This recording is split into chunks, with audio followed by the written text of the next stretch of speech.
Silverado. This is the V6 engine, the 4.3 liter, and it's got the manual transmission. When I was looking for a truck, I was really looking for a manual. It took me a while to find one, and when I did, I found this one. I found it about an hour and a half away from my house. It was at a really good price, guys, so I went ahead and got it. When I got it, the truck was a little beat up. It was the interior was really beat up, really torn. After I got the truck, I bought it. I drove it home for an hour and a half, and it drove great to my house. That's when I realized that it was a really good, reliable truck to work on. It has not broken down on me.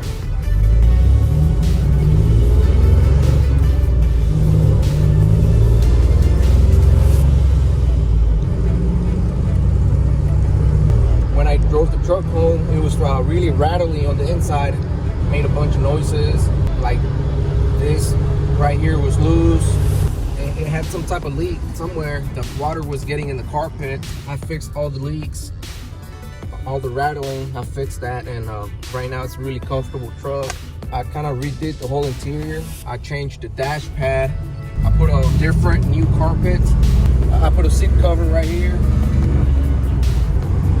The headliner, the original, was really bad, so I put a new one on it. The steering wheel, it was wobbly.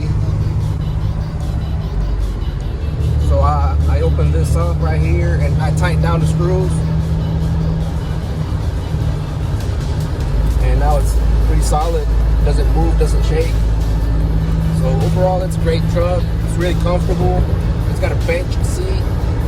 This truck's really fun to drive. Most of my vehicles have been a 5-speed. Even though it doesn't have a lot of horsepower, it's fun to drive just because it's got a 5-speed manual. You can downshift, upshift. It's just fun to drive.